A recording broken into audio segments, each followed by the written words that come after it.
S.A.L.T Productions continues, but now on to what I really wanted to talk about with this ref blunder in the St. Ram Championship game in this part 3. And that is, how much of the blame should the refs get? You have heard nonstop talk about the refs, they're this bad, the refs.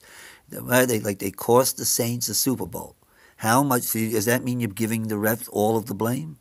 I think that is ridiculous. Yes, if they would have made the right call here, it would have been, the Saints would have been able to knock the clock down to a few seconds and kick the game-winning field goal. But you cannot blame the refs totally when there are many other factors that caused the Saints to lose this game.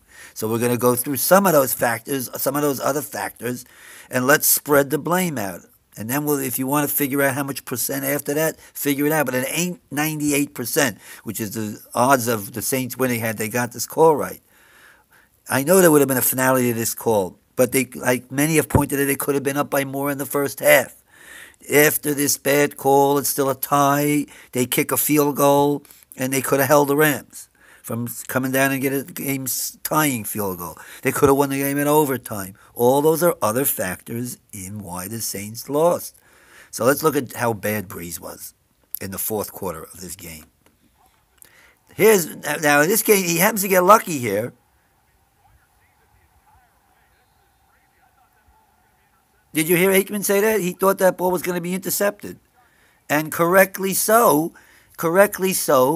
because Brees just flipped it up there. Now, if you're relying on Ted Ginn to outbattle a corner, you're not throwing it that well. He floated it up there. Ted Ginn's do anything to avoid contact.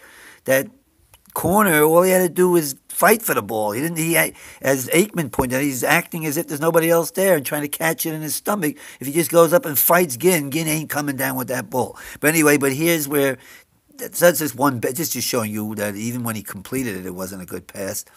But here we have now a minute 58 on the Ram 13, 1st and 10.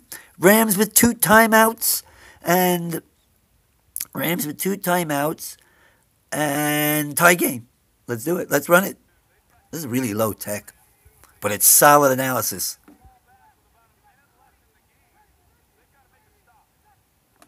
Okay.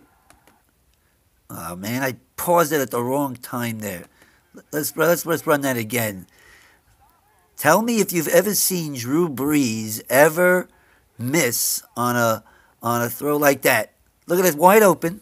See that? That guy's wide open. That's Michael Thomas. He's wide open. Has Drew Brees ever missed an open slant like that in his career? In his Hall of Fame career, to miss an easy, quick slant. Let's see where he throws it. Down at his legs. He threw it down at his feet. Are you kidding me?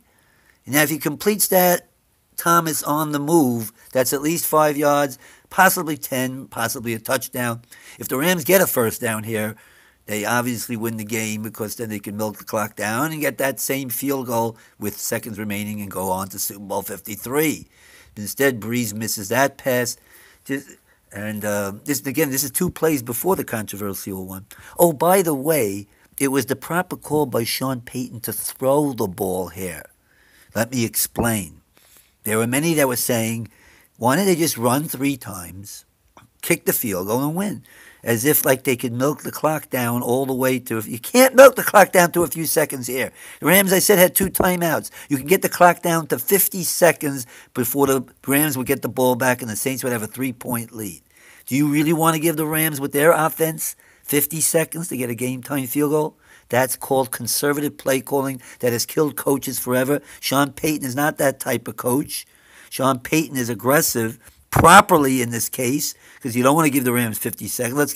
So therefore, since clock is not a factor, call your best plays. The Saints were not running that well in this game.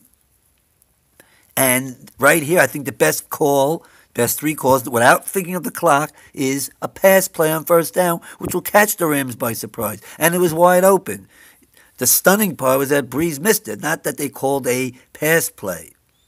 Now, according to what we heard after the game, he really called a run-pass option. He had the option here to run it, and that Brees switched it to a throw. But again, I have no problem with them throwing here, unlike what everybody's saying, including Mike Francesa, who said he's stunned that they threw the ball here.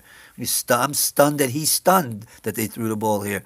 And I'm stunned that Drew Brees would miss such an open pass through the accuracy he's had through his career. So good call, bad execution right here by Drew Brees.